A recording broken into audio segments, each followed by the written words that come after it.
올해 여러분들 선물은 많이 받으셨습니까? 올해 받은 선물 중에서 여러분 기억 속에 가장 기억에 남는 게 있다면 무엇입니까? 올해 받은 선물 중에서 여러분 기억에 가장 남는 건 무엇입니까? 우리 옆 사람에게 한번 물어볼까요? 올해 받은 선물 중에서 가장 기억 남는 게 뭐예요? 라고 한번 여쭤봤으면 좋겠습니다.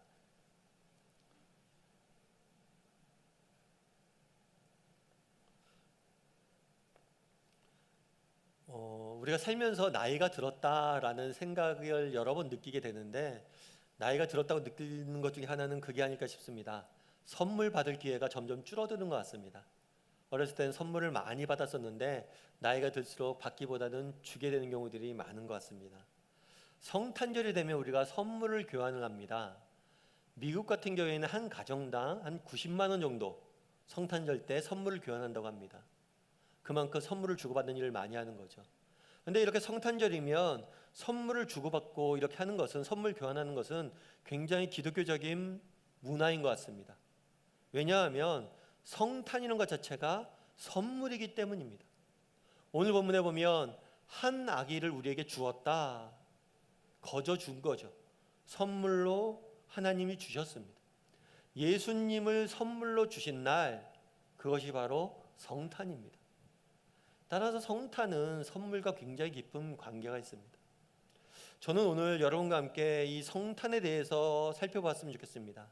특별히 이 성탄을 통해서 하나님께서 주고자 했던 선물은 무엇이고, 그것들을 어떻게 우리가 받아서 누릴 수 있는지에 대해서 여러분과 몇 가지 함께 이야기를 나눠보았으면 좋겠습니다. 오늘 본문에서 첫 번째로 우리가 알 수 있는 것은 무엇이냐? 그것은 어둠 속에 오신 예수님이에요. 어둠 속에 오셨다는 거죠. 우리 본문 2절 말씀을 다시 한번 한 목소리로 읽어보았으면 좋겠습니다. 같이 읽겠습니다. 흑암에 행하던 백성이 큰 빛을 보고 사망의 그늘진 땅에 거주하던 자들에게 빛이 비추도다. 흑암에 행하던 백성, 사망의 그늘진 땅에 거주하던 자. 그래서 오늘 본문에 보면 흑암에 있던 사람들, 어둠 속에 있던 사람들에게 예수님이 오셨다라고 표현되어 있습니다. 그렇다면 이 어둠이란 무엇을 의미할까요? 어둠이란 무엇을 의미할까요? 여러분들 한번 캄캄한 길을 생각해 보십시오. 빛이 없는, 하나도 없는 캄캄한 길을 생각해 보면, 빛이 없을 때 우리는 아무것도 보지 못합니다. 그래서 이곳에 길이 있는지 없는지 알 수가 없겠죠. 뿐만 아니라 빛이 없으면 우리는 아무것도 행할 수가 없습니다. 마찬가지로 그날의 어둠 속에 우리가 있었다라는 표현은 무엇을 주고자 하는 메시지냐? 그날에 우리가 무지와 무능 가운데 있었다는 거예요. 아무것도 알지 못하고 아무것도 행하지 못하는 무지와 무능 가운데 있을 때 하나님이 우리에게, 예수님이 우리에게 오셨다라고 성경은 말합니다. 사실 이 부분에 대해서 세상 사람들은 인정하지 않습니다. 우리가 무지하다고요? 우리가 무능하다고요? 아닌 걸로? 인간이 할 수 있는 게 얼마나 많은데요. 내가 왜 어둠 속에 있었어요? 우리는 어둠 속에 있지 않았습니다 라고 이야기할 수 있을 것입니다. 비록 우리가 완벽한 존재, 전능한 존재는 아니지만 점점 더 인간은 나아지고 있고, 우리는 점점 더 아름다운 세상을 만들어갈 겁니다. 우리는 무능하고 무지한 존재가 아닙니다 라고 세상 사람들은 이야기할지 모릅니다. 물론 맞죠. 인간이 할 수 있는 것이 아무것도 없는 존재임은 틀림없습니다. 그러면 과거에 비해서 우리나라 사회가 얼마나 살기 좋아졌습니까? 인류가 얼마나 풍요로워졌습니까? 그러면 풍요로워지고 살기 좋은 인류엔 왜 여전히 수많은 문제들이 남아 있습니까? 윌리엄 벡이라는 독일 사회학자가 있습니다. 이 사람은 진보적인 사회학자들에게 많이 존경받는 사람이에요. 이 사람이 책을 썼는데 어떤 책을 썼냐면 위험사회라는 책을 썼어요. 인류가 근대화가 되고 모더니즘 사회가 발달이 되고 인간의 과학기술이 발달이 되고 인간의 이성이 절정에 이르러서 인간이 만든 사회에 대해서 무엇이라고 규정했냐면 위험사회. 인류 역사상 한 번도 본 적이 없는 가장 위험한 사회를 만들었다라는 거예요.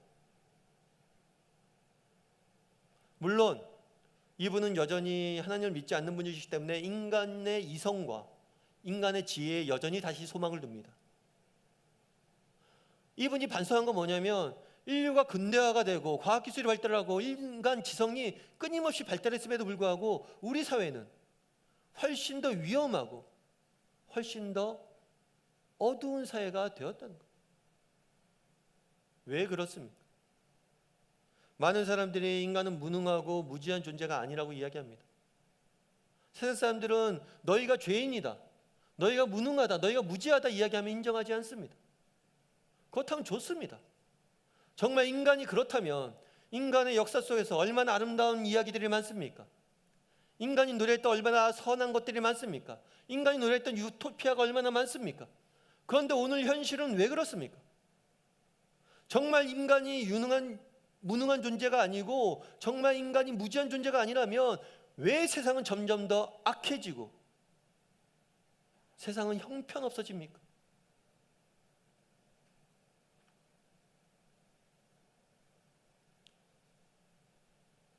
그날에 예수님은 무엇이라고 표현합니까? 어둠 속에 있는 너희에게 오셨다는 것. 로마서 1장 28절은 이렇게 이야기합니다. 한번 같이 읽어보도록 하겠습니다. 같이 읽겠습니다. 또한 그들이 마음에 하나님 두기를 싫어하며 하나님께서 그들을 그 상실한 마음대로 내버려 두사 합당하지 못한 일을 하게 하셨으니, 하나님 마음에 두기를 싫어했다고 이야기합니다. 그날의 어둠 속에 있는 인간들에게 예수님이 빛으로 오셨습니다. 그런데 여전히 인간은 빛 대신 예수님을 받아들이지 아니하고 여전히 어둠 속에 거하고 있었다라고 표현하고 있습니다. 달리 이야기하면 왜 인간이 무지하고 무능하고 어둠 속에 존재합니까?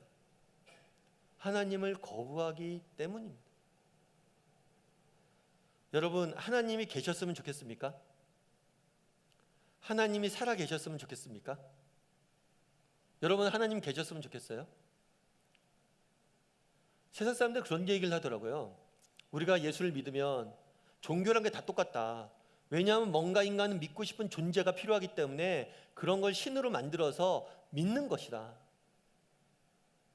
뭐 그렇게 믿는 사람도 있을 수 있겠죠. 그런데 저는 개인적으로 그렇게 생각하지 않습니다. 왜냐하면 인간은 본질적으로 무신론적이에요. 하나님이 있으면 좋겠다 바라는 사람은 없습니다. 물론 내 입맛에 맞는 신을 만들어 섬기는 사람들도 있습니다. 그런 거 우상이에요. 하나님 우리 입맛에 맞습니까? 우리 입맛에 맞는 하나님이라면 좋은 것만 주셔야죠. 좋은 얘기만 해주셔야죠.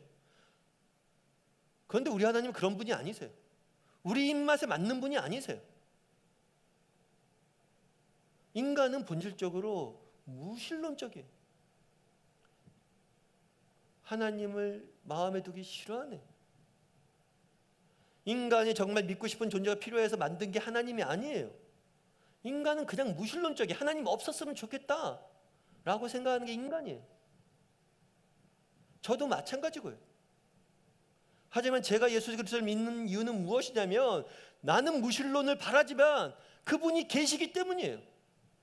하나님이 살아계시기 때문이고 예수 그리스도가 이 땅에 역사로 들어오셨기 때문이에요. 그분이 존재하기 때문에 믿는 겁니다.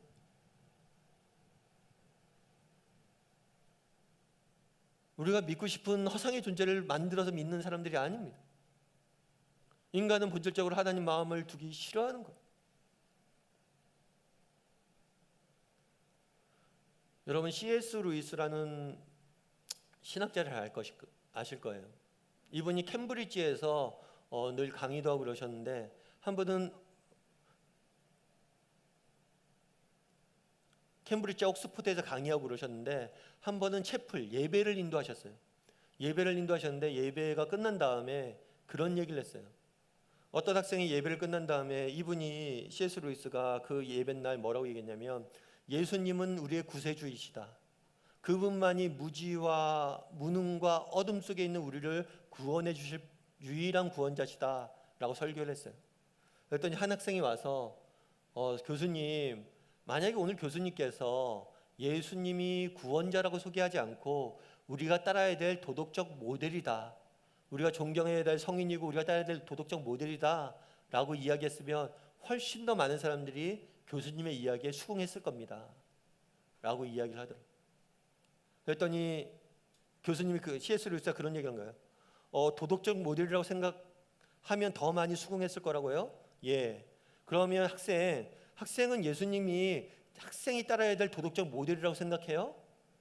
예, 그렇습니다. 그럼 학생, 예수님이 따라야 될 도덕적 모델이면 예수님처럼 살 수 있어요? 예수님처럼 살고 있습니까? 그렇게 못 사는데요. 그렇게 못 산다면 당신의 무능과 무지를 인정하시는 겁니까? 당신이 무능한 존재라는 걸 인정하시는 겁니까? 그래서 우리에게 예수님이 필요한 거예요. 구세주가 필요한 거예요. 많은 사람들이 예수님께서 우리를 구원하시기 위해서 어둠 속에 있는 우리에게, 죄인인 우리에게 생명을 주시기 위해 오셨다라고 하면 거부합니다. 우리가 왜 죄인이냐? 왜 예수님만이 우리의 유일한 구원자냐? 하지만 정직히 이야기해 보십시오. 정직히 우리의 모습을 보라는 거예요. 인간이 스스로를 구원할 수 있는 존재이지.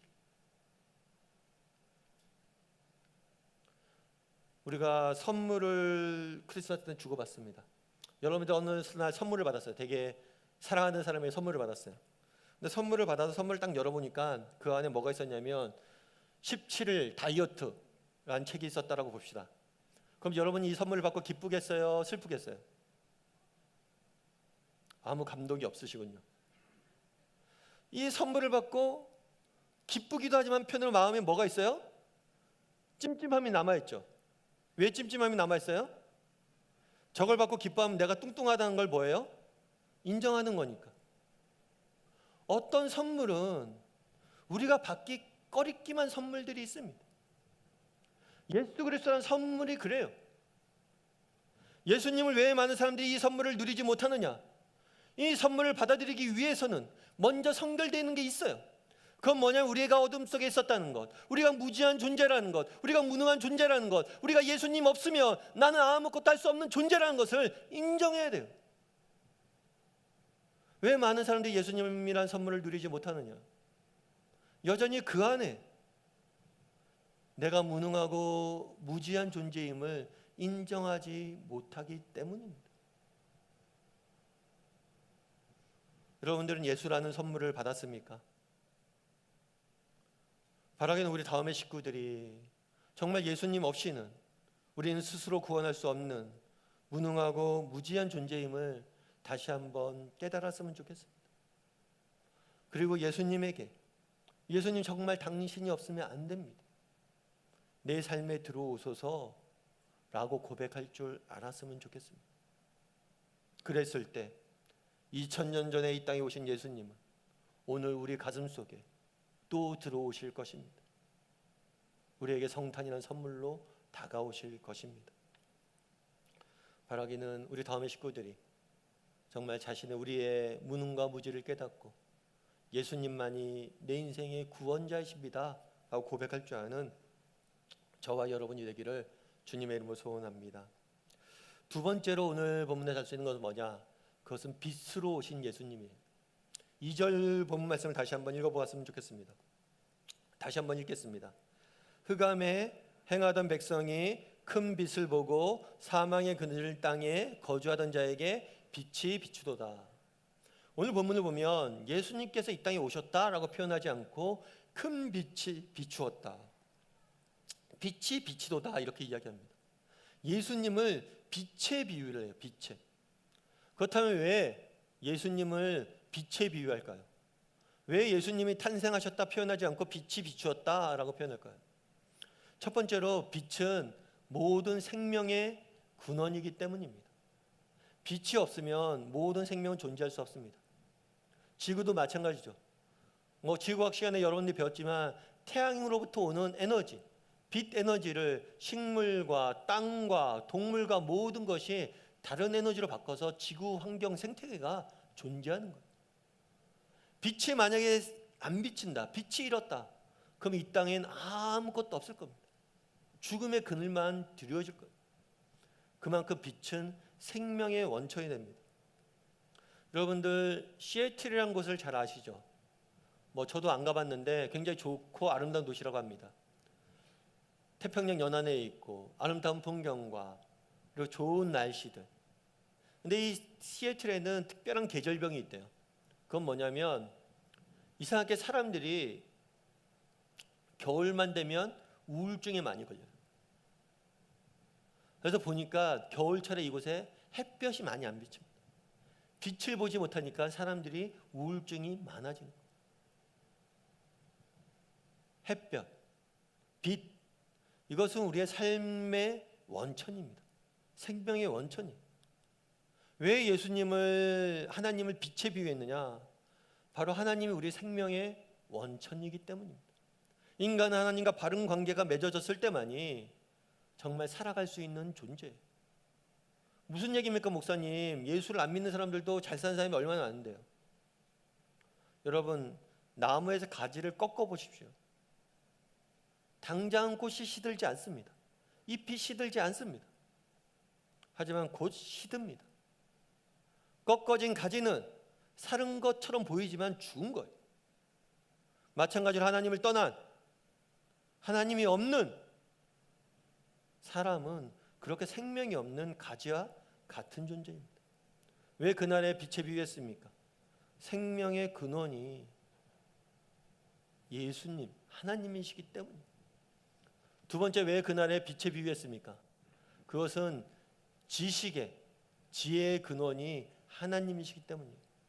우리가 빛이 없다면 우리의 인간의 지식은 생겨날 수가 없습니다. 온 세상이 까맣다고 생각해 보십시오. 빛이 없다고 생각해 보십시오. 나무가 존재하는지 어떻게 합니까? 산이 있는지 어떻게 합니까? 빛이 있기에 인간의 지혜는 생겨난 거예요. 마찬가지로 우리가 누리는 모든 지식의 원천은 예수 그리스도입니다.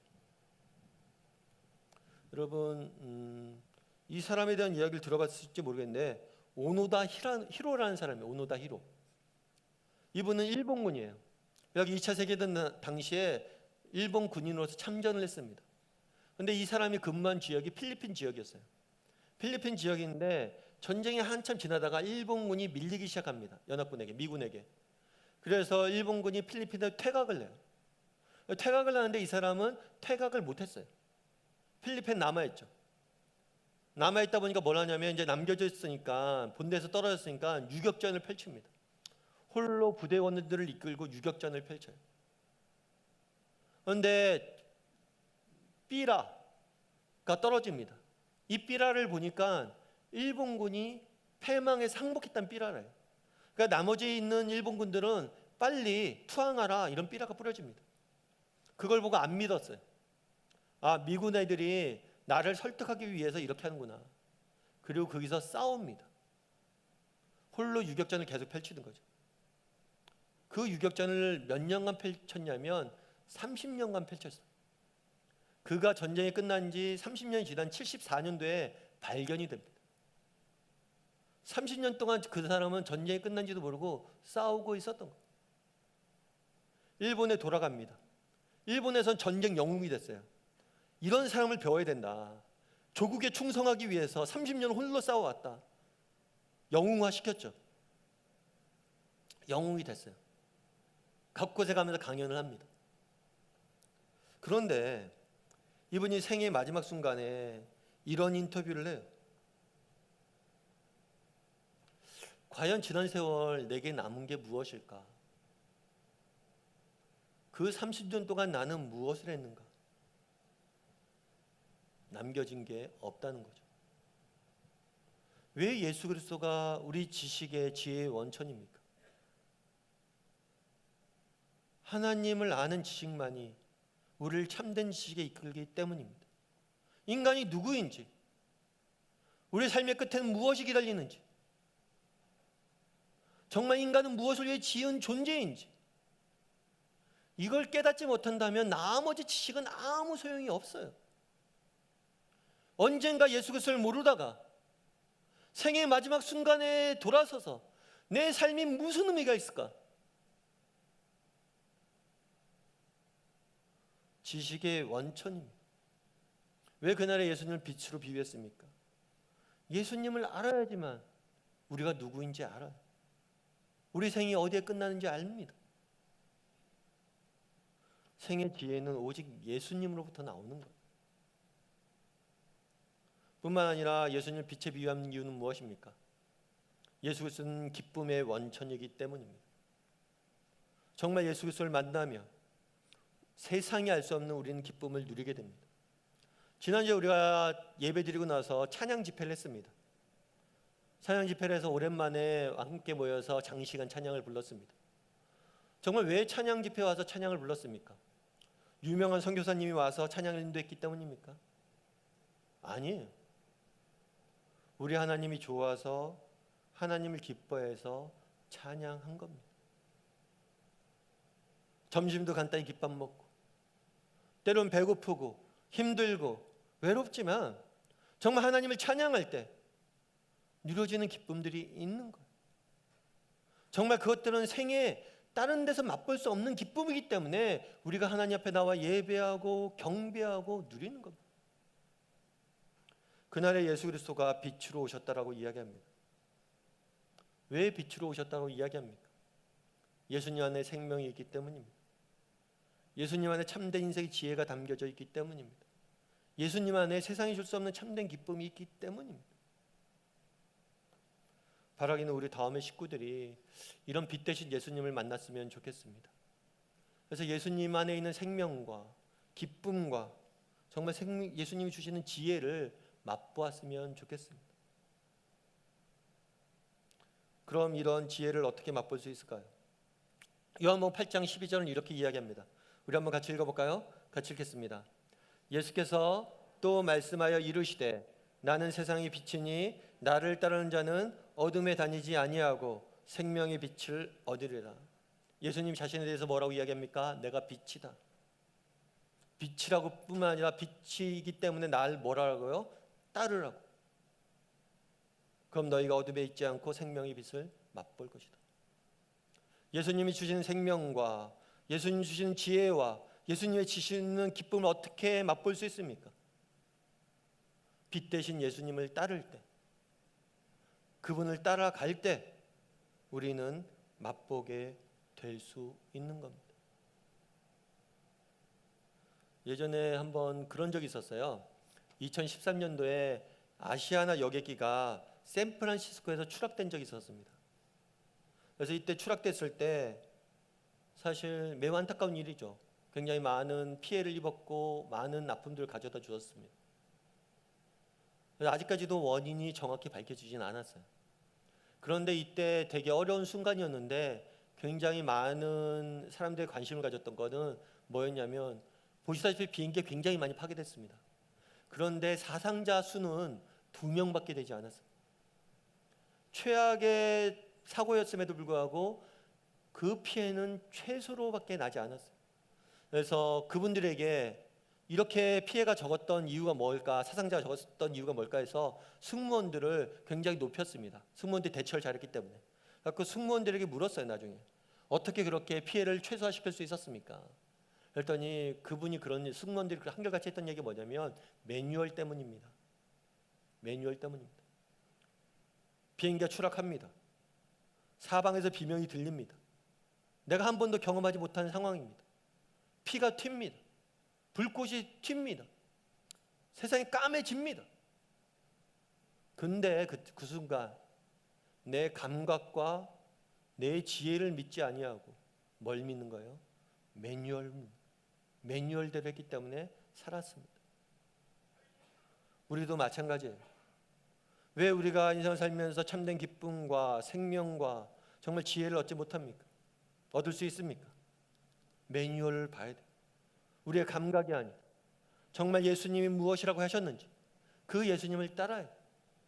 정말 이런 순간에 예수님이 무엇을 하길 원하시는지 그 예수님을 따라서 쫓아가면 맛볼 수 있는 것.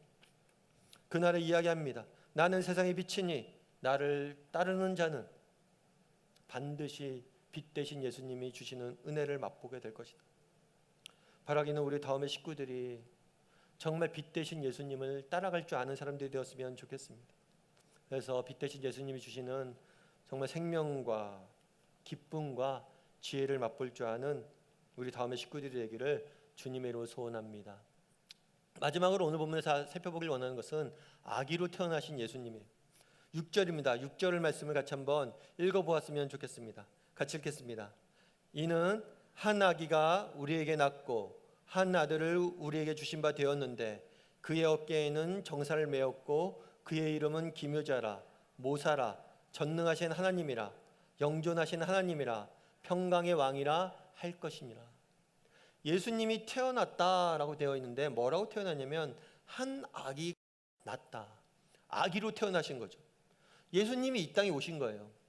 여러분, 예수님께서는 단순히 성탄은 출생이 아닙니다. 출생은 없던 사람이 태어나는 게 출생이지만 예수님은 강림이에요. 강림. 원래 계셨던 분이 오신 거예요. 그래서 출생이 아니라 강림입니다. 그런데 예수님께서 오실 때 어떤 모습으로 이 땅에 오셨냐면 아기로 태어났어요. 예수님이 이 땅에 오실 때 그냥 성년으로 오실 수 있었습니다. 그냥 어느 날 나타나실 수 있어요. 더 신비롭고 더 좋죠. 왜 아기로 태어나면 그냥 오시면 더 믿기도 쉬운데 나 그냥 하늘에 내려왔다 얘기하면 돼요. 그런데 하나님께서 출생한 게 아니라 강림하셨는데 강림하실 때 아기의 모습으로 강림하셨다는 거예요. 왜 아기의 모습으로 강림하셨냐는 거예요.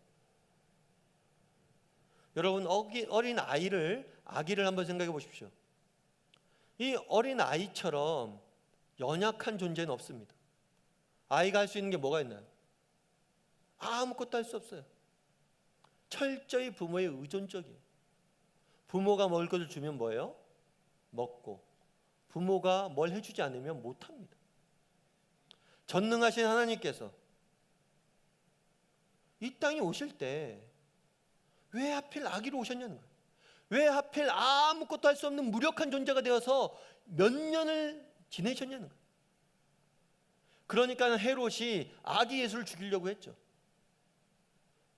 정말 왜 무력한 존재가 되어서 인간인 어머니 마리아와 요셉에게 자신의 운명을 맡겼냐는 거예요. 그들이 실수한 다음에 자신의 운명은 죽을 수밖에 없는데 왜 어린 아기가 되셨냐는 거예요. 사실 우리는 인간이기 때문에 예수님께서 어린 아기가 되셨다는 사실에 대해서 별로 감동을 안 합니다. 그런데 예를 들어서 그런 생각을 해볼 수 있죠. 아기 돼지 사진이 있습니다. 우리가 만약에 내일부터 아기 돼지가 된다고 생각해 보십시오. 평생을 돼지 우리에 산다고 생각해 보십시오. 그게 어떨까요? 우리가 지렁이가 된다고 생각해 보십시오. 언제든지 누구의 발에든지 밟혀서 죽을 수밖에 없는 허약한 존재가 된다고 생각해 보십시오. 예수님이, 전능하신 하나님이 인간이 되셨다. 우리는 인간이기 때문에 그것에 대해서 주는 의미를 모릅니다. 하지만 인간이 되신 건 놀라운 일이에요. 그렇다면 왜 인간이 되셨을까요? 예수님께서 왜 인간이 되셨을까요? 히브리서 2장 18절은 이렇게 이야기합니다. 같이 한번 읽어보겠습니다. 그가 시험을 받아 고난을 당하셨은즉 시험 받은 자들을 능히 도울 수 있느니라. 그가 시험을 받아 고난을 당하셨다. 달리 이야기하면 그가 우리와 똑같은 존재가 되었다는 거예요. 우리와 똑같은 무능한 존재가, 우리와 똑같은 무력한 존재가 되어서 우리가 경험할 수밖에 없는 배고픔, 아픔, 슬픔, 눈물, 모든 것을 경험하셨다는 거예요. 그래서 우리의 아픔을 뭘 아시는 분이에요? 아세요. 우리의 아픔을 아시기 때문에 누구보다도 우리의 아픔을 잘 도울 수 있게 되었다 성경은 이야기합니다. 왜 그날에 그분이 아기가 되셨습니까? 인간이 경험할 수밖에 없는 모든 아픔을 경험하기 위해서 그런 거예요. 그리고 그 아픔을 경험하고 우리를 돕기 위해서 그런 겁니다. 여러분, 동병상련이란 말을 아실 겁니다. 같은 병을 앓기 때문에 서로 연민한다 이런 뜻이죠. 제가 어떤 책에서 읽어보니까 미국의 팀 켈러라는 목사님이 계십니다. 굉장히 유명한 목사님이세요. 뉴욕에서 목회하시는. 그분이 50대 좀 넘었을 때 갑상선 암에 걸리셨대요. 참 갑상선 암에 걸린 다음에 느낀 게 있대요. 그건 뭐냐면 암에 걸린다는 게 무슨 의미인지 그때 알았대요. 물론 그전에도 많은 병원에 가서 성도들을 신방하고 그들을 위해서 기도했습니다. 그런데 정말 암에 걸린다는 게 무슨 의미인지 그제서야 알았대요. 스스로가 걸렸을 때. 왜 그날의 아기가 되셨습니까? 우리가 경험한 것들을 모든 것들을 경험하고 우리를 돕기 위해서입니다. 달리 이야기하면 여러분들이 갖고 있는 아픔들 예수 그리스도는 다 아십니다. 누구보다도 잘 아세요. 왜요? 경험하셨기 때문입니다. 여러분 숨기고 싶은 비밀이 있습니까? 예수님은 출생의 비밀을 갖고 태어났습니다. 여러분 책임져야 될 사람이 많습니까? 예수님은 어려서 아버님이 돌아가셨어요. 홀 어머니를 모시고 6이나 되는 동생을 평생 돌봐야만 됐습니다. 여러분 배신당했습니까? 예수님은 모든 것을 버리고 키운 제자들에게 결정적인 순간에 배신당했습니다. 여러분 어디 한 곳 의지할 곳이 없습니까? 예수님은 인자는 머리 둘 곳이 없다. 아무도 내가 의지할 곳이 없다 이야기했습니다.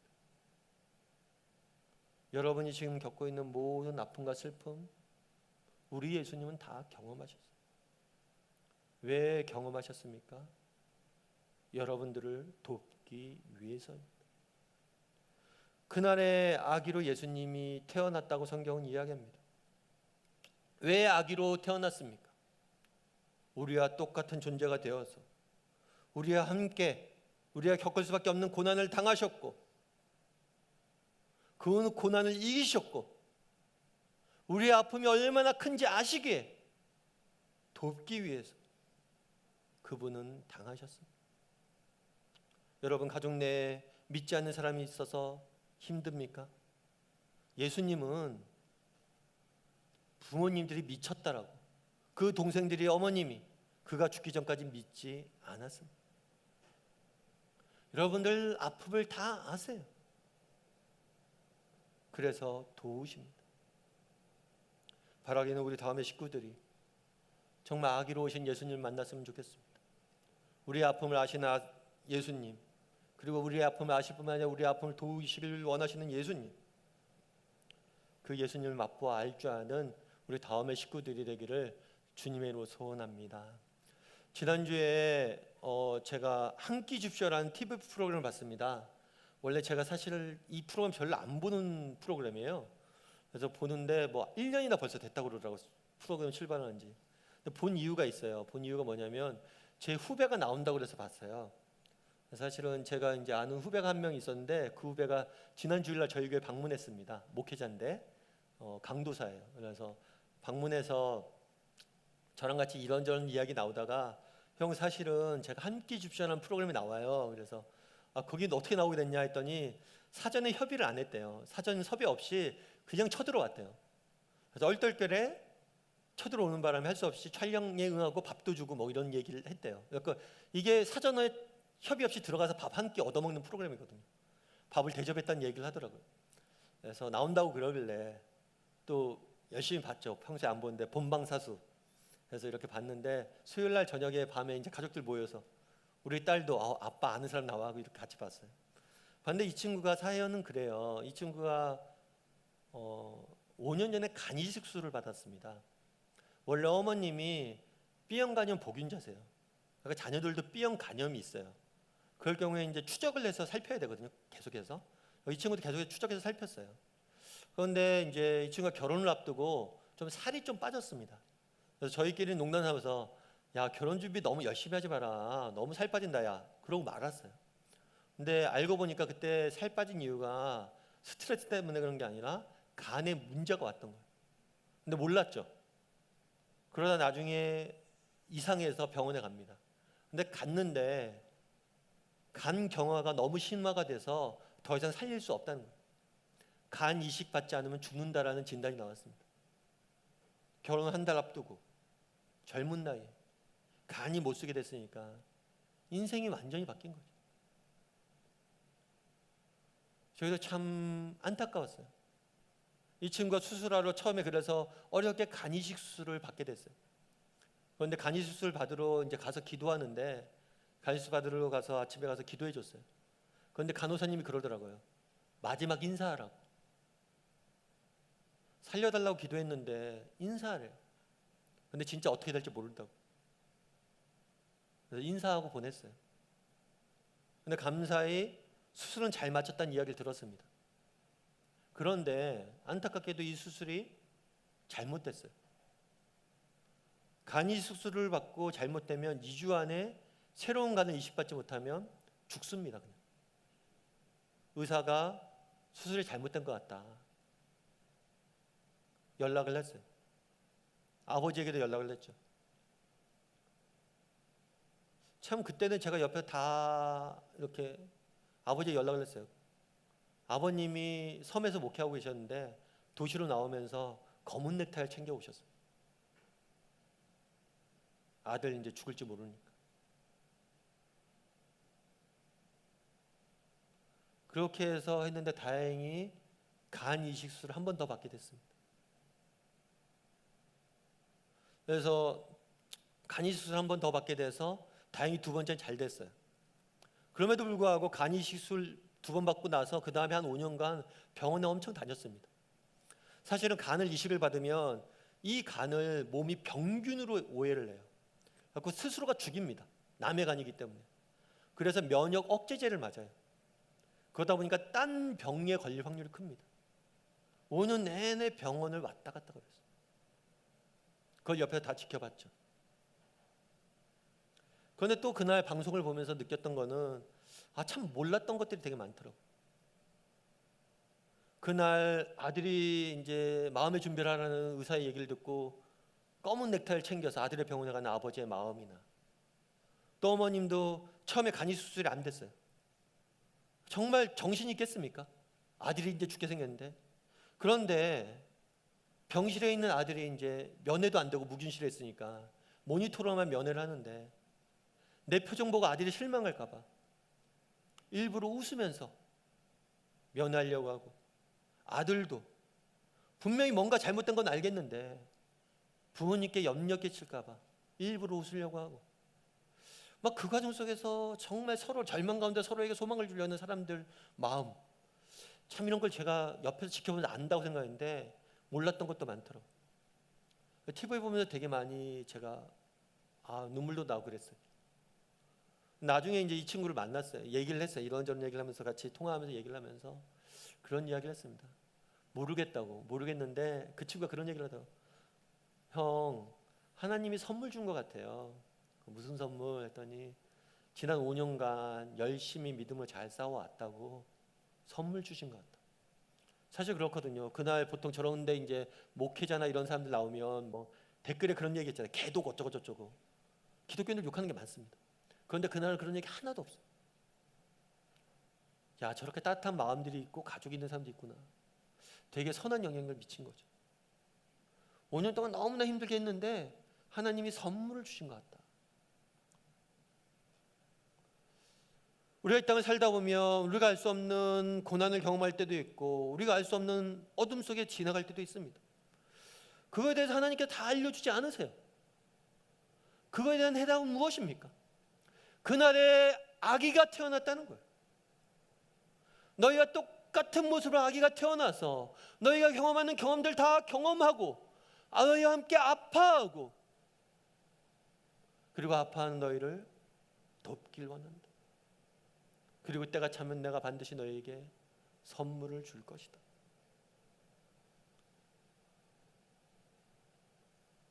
바라기는 우리 다음의 식구들 중에서 어떤 형편이 있는지 모르겠습니다.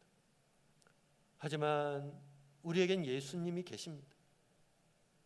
예수님을 믿고 의지하고 그 빛 대신 예수님을 바라보고 걸었으면 좋겠습니다. 그러면 아기로 태어나셨던 예수님께서 정말 우리의 마음을 아시고 위로하시고 도우실 것입니다. 그래서 성탄이 우리에게 선물이었던 것처럼 여러분 삶 속에 가장 귀한 선물들로 채워 가실 것입니다. 그런 믿음을 가지고 또 살아갈 줄 아는 다음의 식구들이 되기를 주님의 이름으로 소원합니다.